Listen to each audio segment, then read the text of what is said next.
Hello, welcome to another episode of Mac and D. As always, I am joined by James Donald Brown. How you doing, James? Pretty good. A little sleepy today. A little sleepy, but we'll get there. Absolutely. How's your weekend, James?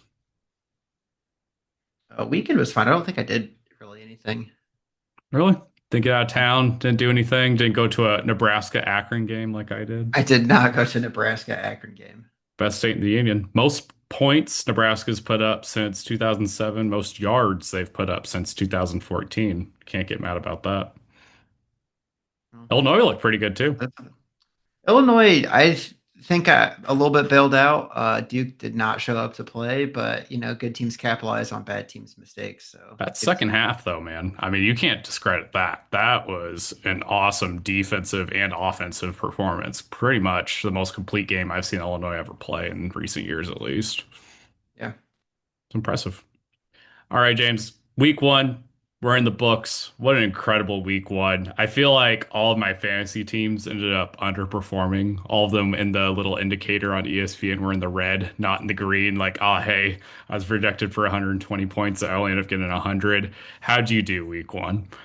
No, I think legitimately everyone underperformed, right? I mean, the like not a single top wide receiver outperformed their expected.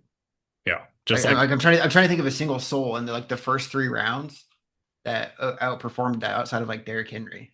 Yeah, just like you being sleepy, everybody was kind of sleepy in week one. Is just kind of how it went down. And Chris Collinsworth was kind of talking about it on Sunday night. It was like a lot of soft tissue injuries, a lot of just guys having some random spasms. They're just not used to the heat. They maybe haven't practiced in a while, and we kind of saw that play out with a lot of guys going down early. But we also saw a lot of guys have some significant injuries, and it really happened with the 49ers, starting with George Kittle. George Kittle is going to be out for multiple weeks, was actually just placed on IR. James, what does this do for the 49ers playoff hopes? The thing that's going to matter the most, I think, for this Niners team is the health of that defense. You definitely want Kittle because he's kind of your great glass in case of emergency offensive weapon. But man, Salah's got that team humming, and I've got a mention there later when we do our kind of takeaway. But as long as that defense keeps playing the way they are, I think they'll be fine. It definitely hurts though. It's the most brutal early season fantasy injury that we've had, at least so far. Really hurts to have him go down. And I mean, luckily with tight end, it's a little bit easier to replace, but Kittle scored a touchdown this past week, and that's obviously tough to replace. Arguably, the best person to replace him with is Tonjes. He also scored a touchdown this past week, so he might be the guy to pick up. But also, just that whole Niners offense is slowly but surely getting beat up. We'll talk about CMC later, but Brock Purdy also is day to day. Juwan Jennings is day to day. And Trent Williams even got banged up for the billionth time in his career. So, definitely something in the water going on in San Francisco. It feels like there's just some weird voodoo magic against them at all times. Very, very brutal. Another big injury happened on Thursday night with Travis Kelce taking out Xavier Worthy. What happened here, James? What that was just like the craziest mix-up of routes it felt like ever, where Kelce just body checked Xavier Worthy. He's got to gather on way, man. This is back to back years that their best wide receivers getting hurt by his own teammate. They need to start, I don't know, doing some sacrifices or something because they're pissing somebody off. Exactly. And it's like I think a lot of people expected a fast start from Worthy, myself included. No Rashi Rice, of course, out there because of the suspension. And also Xavier Worthy started out hot last year, with a multi-touchdown game to start his career. He I also was ended ex hot, so people were hype on him. Exactly. All the hype was there, and then him just getting hurt basically in quarter one just automatically knocked out your playoff, your chances of winning your week one matchup, which is just incredibly brutal. I think this definitely allows for maybe multiple weeks missed of Xavier Worthy. We don't really have too much in terms of an update of what his injury prognosis is going to look like. And Hollywood Brown ended up being the guy who benefited the most. He had double digit receptions. He had almost 100 receiving yards. And then Juju Smith-Schuster also took advantage as well. Also saw Kelsey, of course, catch that touchdown. So Patrick Mahomes really airing it out on Thursday night was a lot of fun to see. But yeah, I know a lot of fantasy owners were not excited to not see Xavier Worthy benefit from that. Who's receiving core is a bigger nightmare, the Packers or the Chiefs? Fantasy, not real life, because I think the highest number of receptions for a Packer receiver was two or three, maybe three, right? Like you're like, damn, Tucker Kraft had an awesome game. You look back, it's like, oh no, he had one drive with two catches. Never mind, right? There's no one startable on either roster outside of like Kelsey and Kraft. Yeah, I honestly I find the Packers one a lot more confusing because I'm like I like all the guys. Like Romeo Dobbs was going off this past week and he was dancing every 10 seconds. He's got that giant guardian hat on. He just really sticks out like a sore thumb with it. I love all the package receivers, and I think that makes me more frustrated is because I want to start all of them. I want to play all of them. Some of the guys on the Chiefs, I'm like, I'm not playing Juju. I don't even trust Hollywood. I wrote down from my notes that he had one of the most fraudulent week ones just because of sheer desperation. I pay I think at night a ton about the Packers. Like Matthew Golden, I feel like had a really good debut, but he only ran like 15 snaps out there. Like he barely even got on the field, and that just makes it so tough to be able to know which Packers to start on a Is weekly Hollywood basis. going to be, to your point of being fraudulent, is he going to be the biggest waste of fab budget this week? Probably. I think a lot of I, people are going to throw a lot at him. I mean, I think he might have three or four decent weeks just by default of nowhere else for the targets. But I think Tyquan Thornton's going to steal some work from him. I think Juju's going to steal work from him. Noah Gray's probably going to come out from the grave and steal some work. Like, this is going to be a very frustrating Chiefs offense. I would not try chasing any of it. Exactly. And then even it extends even beyond that. You got people throwing Jalen Royals' name around. You have the Pacheco versus Kareem Hunt mess. I mean, there's no other way to describe it. We had Pacheco only run out there for 48% of snaps, whereas Kareem Hunt had almost 40% as well. So it's like, how do you decide? I just, my thing is like, I play Mahomes and that's about it. I don't really want anybody else on that Chiefs offense currently. Well, I mean, even Kelsey, right? I know I'm pretty harsh on the guy, but it's like he's one blown coverage away from a one catch, 10-yard performance. But Yes. instead, he's got the touchdown deodorant, so you feel okay. Yes, correct. So he really salvaged the day. There's some people that say that Xavier Worthy got left behind in Brazil. He wasn't on the team plane, so we'll just have to see what his prognosis ends up like. And then the weirdest news that came out this weekend was the Tank Bigsby trade. All summer long, they are talking up Tank Bigsby, them being the Jacksonville Jaguars, saying, hey, he's RB1. He's getting all the starting reps in camp. All the hype is all behind Tank Bigsby. It felt like, hey, this might be a bit of committee, but at the end of the day, we're probably going to see, two-thirds of the snaps going over to Tank. Meanwhile, he barely plays this past weekend in the Jacksonville Jaguars win over the Carolina Panthers. And it's Travis Etienne who ends up owning that entire backfield. It is his world, and we're just living in it. Immediately, Tank Bigsby ends up getting traded over to the Philadelphia Eagles. And boom, I mean, all of a sudden, it's a wide open backfield that we got going on in Jacksonville. And we also muddied up all the waters that are going on in the Philadelphia backfield. So, what do you think of Tank Bigsby? And do you think he's droppable at this point? I don't think you drop him just because he's going to have very valuable touches if he becomes a part of that Philly offense. I think Shipley becomes very questionable to have on your roster. Um, this one was weird because friend of the pod, James Konski, right? Like he's a huge Tank fan. He's like all the metrics indicate Tank is a more efficient runner. He's going to be the guy going forward. Like ETN's just going to be change of pace. And then all of a sudden it's just like, actually, no, we're going to give ETN 20 touches and forget about every other soul. Now we can't read the tea leaves too much. Like the Panthers, far and away are the worst run defense. I think even dating back to last year, it's like if you line up at running back, you're guaranteed 20 points against the Panthers. But yeah, it's crazy to think one weekend and they're just like, hey, we like this guy. Nah, screw that, trade him. Yeah, and it's funny, that's kind of the nice part about having this podcast. We have two different takes. I kind of have the opposite thought when it comes to Tank Bigsy's value. I saw this and then I'm like, oh, that Will Shipley injury is worse than we think. And then they come out and say, oh, it's not because of the Will Shipley injury. We just wanted more depth and we saw an opportunity to get a high value guy at a very low round value of the draft pick. It was only like a fifth round pick or a sixth round pick. I think that as soon as Saquon gets hurt, because he will at some point, right? Like that's just the Saquon thing. He misses at least a game every single season, it seems. I think at that point it just becomes a true committee. I think it's going to be two or three guys that are going to ultimately be replacing him. They also got AJ Dillon in that backfield if they need. I'm like, do I really want one third of the Philadelphia snaps at running back? Not really. So I'm like, Maybe. if you're splitting hairs and you're trying to pick up some of the top waiver guys, I don't really mind dropping Tank Bigsby this week. Okay. I don't know. Yeah, we'll see what happens. And I mean, it's probably not going to be until like week 18 when it doesn't even matter because you're going to not even be in the playoffs Right. anymore. But on the edges, like I think that Bigsby's droppable. Moving to the Eagles, we're going to talk all through all these games. We're going to have one takeaway from every single game, starting with Thursday night football between the Eagles and the Cowboys. Eagles barely eked this one out, man. I know you were busy throwing 99 miles per hour on the wiffle ball field, but this game was a lot closer than a lot of people expected. Yeah, just for the sake of time, I'll try to keep it as one takeaways. I would say Dak's 9 point stat line. Don't let that panic you. Like he is going to be chucking the ball nonstop all season. So like my biggest takeaway is like Dak is good to go. He is airing it out.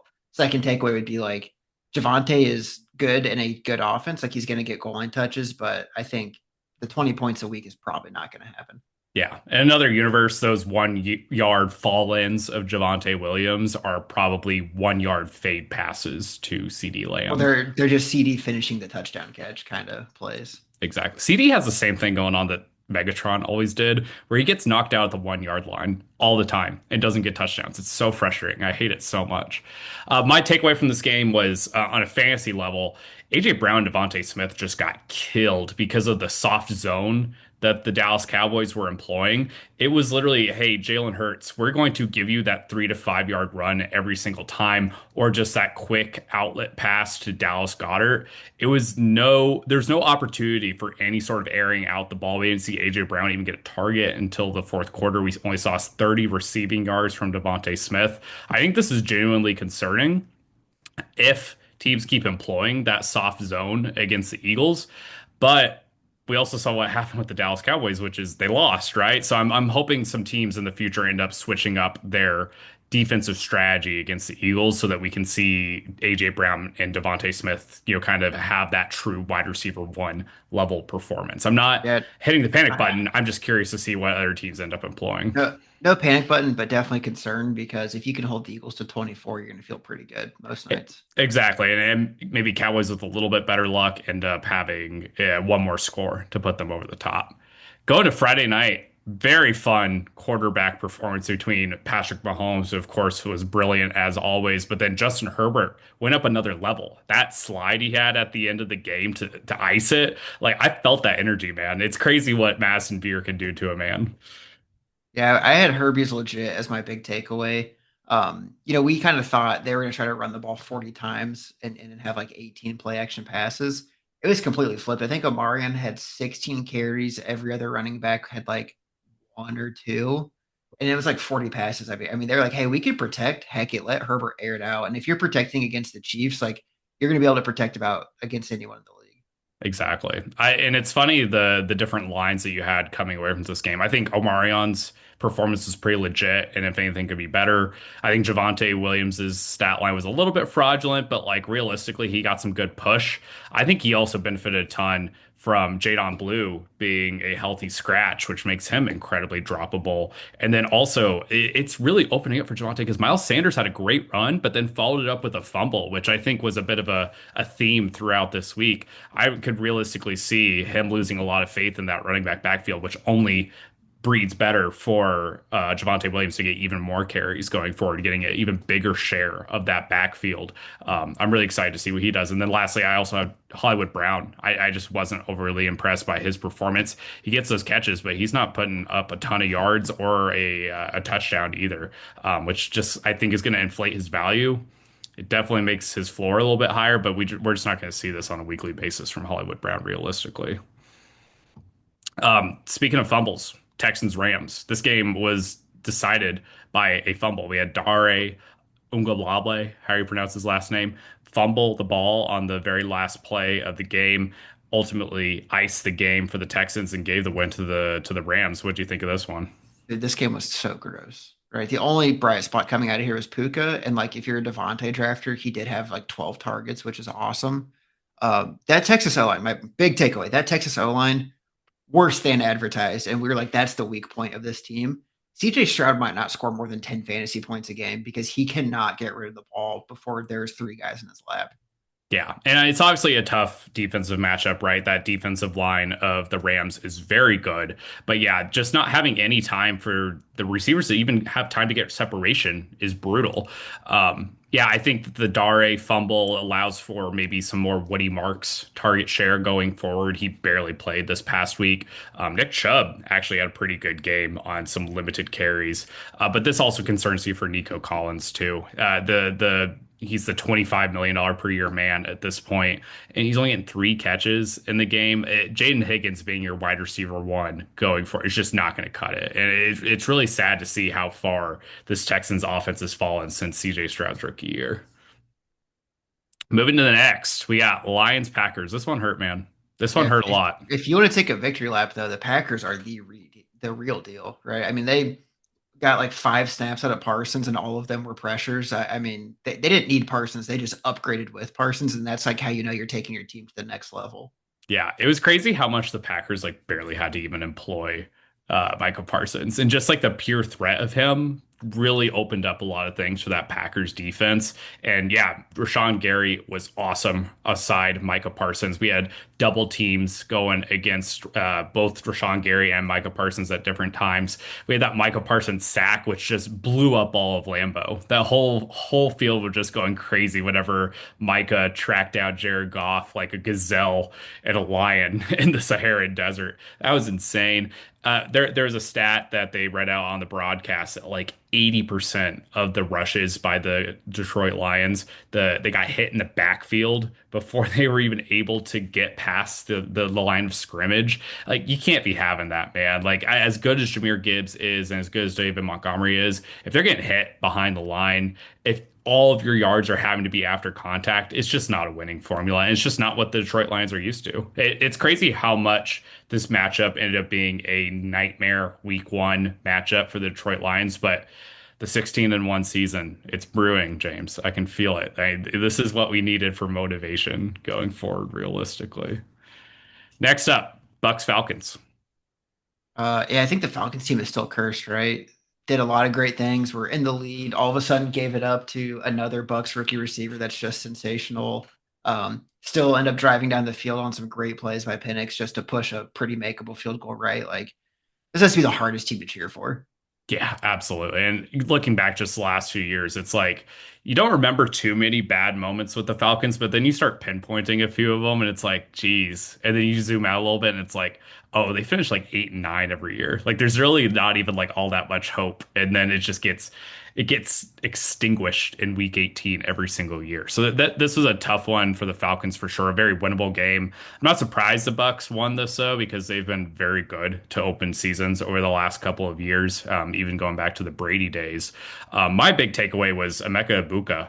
You officially have my attention, man. Like I loved Emeka Egbuka. I was a big fan of his at Ohio State. We ranked him as our wide receiver three going into the 2025 NFL draft. Great call by you. Great call by us. But what's most interesting here is the Bucks said, "Hey, we don't care if we have a position of strength at wide receiver. We are just going to draft who we think is the best player available." And that really paid out for them, even in this week one. We got 2 touchdowns out of Emeka Egbuka just this past week. He's playing with a lot of poise, playing with a lot of confidence for a rookie receiver. And some of that, of course, is that he came as a senior. He's a little bit older compared to some of his peers in the wide receiver group. And it's crazy how much this just really played out well for the Buccaneers ultimately. Like you got to be happy with what happened here, even despite the terrors that led them here, right? You know, we have a Godwin injury. You have a couple of other unfortunate guys go down, like Jalen McMillan. You don't really know what Sterling Shepard's health is going to look like, and boom, it all works out because you really, really just rested on the strength of your scouting, and it worked out really nicely for Ibuka and the Bucks. So I like him a lot going forward. We got the Ohio battle. Do you even know what Ohio is, as some people would say? Bengals, Browns. Yeah, my big takeaway here was the Bengals still a slow start team, but they got the win. Does this mean the Bengals are Super Bowl bound? Because they are getting over that September curse right now, winning these close early games that they've been losing traditionally. Dude, my internet's good. The fall leaves are falling, and boom, the Bengals are good in September. Who would have thought? It's kind of crazy how that can just really change how you feel about this early season normal swoon for the Bengals, but starting out from a position of strength could be absolutely huge for them. Um, Browns, I think, were a little bit better than a lot of people expected, with Harold Fannin actually outproducing David Njoku, which I don't think a lot of people expected. Fannin was very raw as a prospect, obviously produced a ton, but he's just so top heavy. So I think that's really exciting. And then you already have that improvement internally at the running back position. You have Raheem Sanders, shout out Rocket from the Arkansas Razorbacks. He's now one of the running backs in the rotation for the Cleveland Browns. He scored a touchdown this past week. And then most impressively, and we'll talk about more in our waiver claims, Dylan Sampson really, really produced. Of course, we don't have Judkins there quite yet. He just signed his contract, but we had Dylan Sampson over Jeremy Ford, and that was a really cool development to see how good he was going to be early on for the Cleveland Browns. So not a pushover team by any means, it seems. Giants, Commanders, James. Yeah, this one I think the the main thing for me, I mean, this was kind of an ugly game. Like, right, the Commanders kind of just like had control the whole time, but the Giants D kept them out of the end zone time after time, which I think, good for the Giants, but God, that offense is bad. But Bill actually pretty good, right? Like that he's not exclusively hyped. I know you were thinking like, oh, he's gonna get 2 touches and people are gonna fall flat on him quickly. His carries were looked a lot better than Eckler's, man. Eckler just looks like a dinosaur out there. Yeah, this one was a tough one for sure to get a true gauge on. The Giants, whew, they are not good on offense, man, which just really puts the Giants defense out there a ton. Really looked like they got tired as the game went on. And a lot of that was also for BCM. You know, he had a great game, was super efficient with it. Easily the most efficient out of all the running backs in Washington. And the tough thing for me, Chris Rodriguez, he was the horse that I was really jumping on, and he goes a healthy scratch. I thought it might be BCM, but it was Chris Rodriguez that ended up getting the short straw. So that was brutal. My takeaway here is that Debo Samuel is actually RB1. He took that snap out of the backfield and whew, he was straight to the end zone. We both were calling that his the fat shaming had gone too far on him, and I think we were both correct that Debo Samuel could be very legit in this Washington offense. Panthers, Jaguars. Yeah, BTJ owners might want to actually like kidnap Trevor Lawrence. BTJ might be a product of Mac Jones. I mean, like, let's really consider like his yardage all came from 20 targets a game when Mac was the starter. It was just like, oh, I know he's the only good weapon here. Like, is BTJ fraudulent? I don't know. I don't know, man. That's a great point. That's a great takeaway. And yeah, I mean, it's different skill sets for sure. And it really felt like the offense was going to continually flow out of the backfield. We also, similarly with Debo, we saw a rush, a carry from BTJ, and that was the only positive thing he did all day. He had one reception, one rush, and with that rush, he got a rushing touchdown. So he actually ended up being able to salvage the day. But yeah, my note was BTJ. WTF? What is going on here? Right. So Well, I that mean, was a like weird one. I think they did like 4 or 5 tunnel screens for Travis Hunter, right? Mhm. True, like, hey, we want to feed this guy the ball. BTJ was a 1,400 yard receiver, and they're just like, no, it's fine. Just keep having him run flies, and maybe we'll toss him in. I don't know. Yeah, there are a lot of young guys that had some positive things coming out of this game, though. We had Travis Hunter's debut. He looked pretty good, all things withstanding. Ted McMillan was really impressive. He looked like a true wide receiver Ted had one in some this game. catches that I think didn't count that were unreal. Exactly, which we didn't really know what his game was going to look like when it translated. And then the Chuba Hubbard stranglehold on that backfield has continued, which is really cool to see for the people that drafted him. So some really positive things coming out this game, despite the low score. A game that had less positive things going on with it. Dolphins Colts, James. What the hell happened here? Yeah, my takeaway is truly like the Dolphins might be the worst team in the NFL. They have talent on offense, but like the vibes there are so bad right now. Like they might win 2 games the whole year. And Yeah. unfortunately, one of them might be against the Patriots. Yeah, that is true. I liked your take that you sent me earlier today of a Tyreek Hill back to Kansas City trade. It might be lazy, but it wasn't something that I had thought of, and I think it makes a ton of sense for both sides, realistically. Dolphins, yeah, the vibes are awful. You have Tyreek Hill and Jalen Waddle not being named captains there. That is immediately a bit of a red flag, and it really came to fruition. We only had like 40 total yards from a Dolphins offense at halftime that normally is incredibly explosive. A-Chain kind of salvaged the day with the lone touchdown for the day. But my big takeaway here is that the Colts might be feeling really good about what's going on here. But I kind of feel like the Colts are like this year's Saints from last year. The Saints, if you remember, had the number one offense coming out of week one, and they fell very, very flat very, very quickly. I I, kind of worry that the same thing's going to happen in I'm Indy this year. pretty sure wasn't I kind of already saying that last week? I was like, hey, like this Colts team's gonna win. These fans are gonna be hyped, and then they're gonna hit a pretty big dose of reality. Yeah. Some Colts fans in my fantasy football chat were just like, Indianapolis Jones, this is a new era. And I'm like, I am screenshotting this. Tell me how you feel in a month. Bourbon was calling Daniel Jones, Indiana Jones last night Yeah. on the broadcast, and that was so funny. It's I like, loved it so guys, much. guys, I can assure you that is not the Daniel Jones you're getting every week. He had a rushing touchdown, man. I think he had a couple actually, which you can't get too mad about. Sneaky quarterback two value. Raiders Patriots. This one was a little sad. I'm sorry what happened here.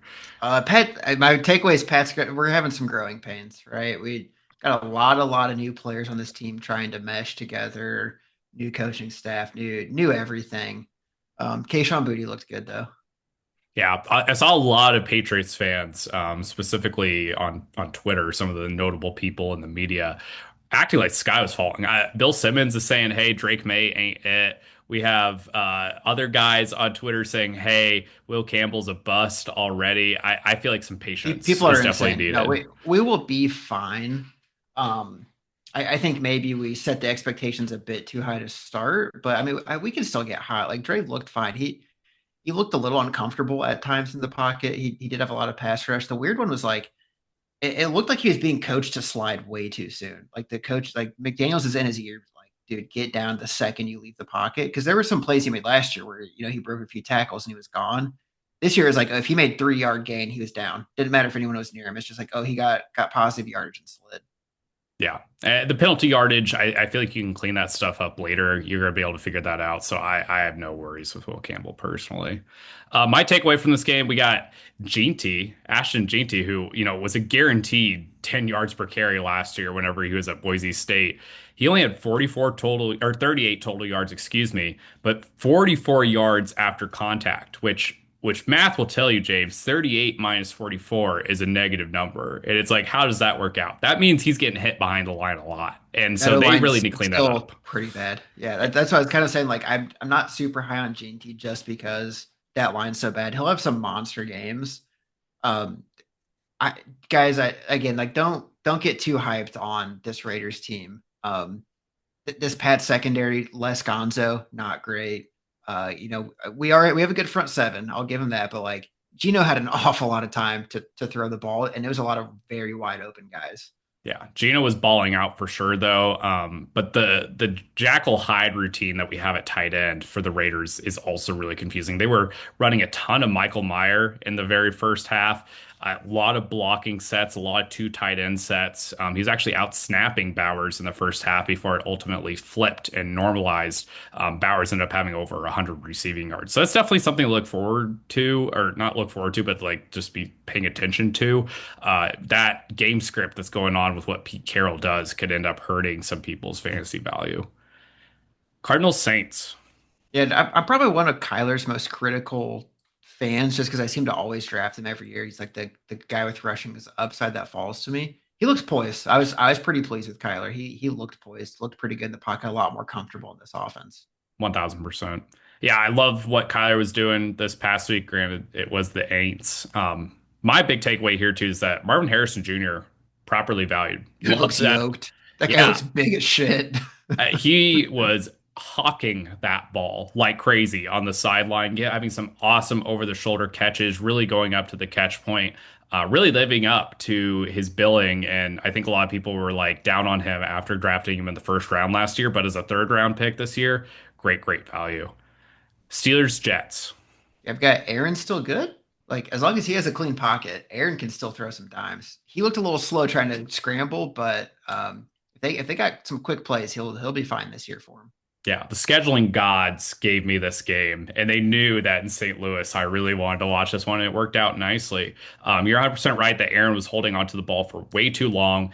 But on the other end, oh my gosh, that Jets running game is super legit. Brees Hall looked awesome, as did Braylon Allen, and even Justin Fields got a rushing touchdown as well. It's really looking like they can survive the Elijah Vera Tucker injury because Fashanu on the left side and then Armand Mimbo, their first round pick this past year, really balled out. It really felt like, hey, you're not getting touched behind the line. Kind of like the inverse of the Ashton Jeanty and Jahmyr Gibbs issue. They can literally just get 3, 4 yards before even having anyone get an arm on them. Loved what the Jets had cooking Uh, up with Aaron Glenn. the Jets appear to be like a bad fun team this year. Like Yeah. Jets fans, I don't think they're gonna win a ton of games. They're still not like great, but at least they're gonna be pretty fun while it's happening. So like it's not gonna be a miserable viewing experience. Yeah. Can't get mad about a 6-7 win team like that. Titans, Broncos.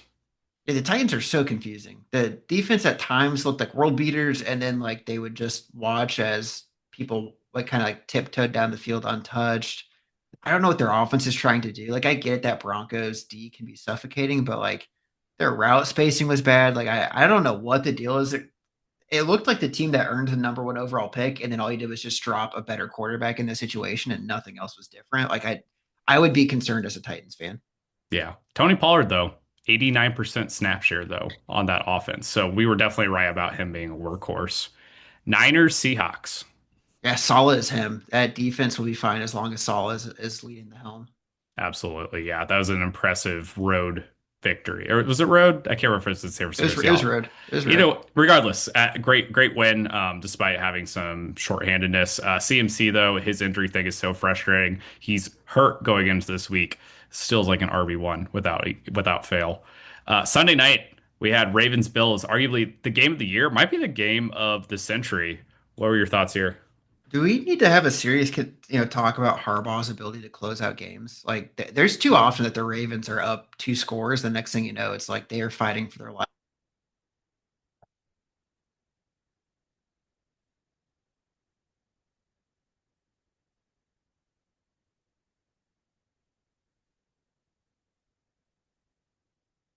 I think my internet cut out, James.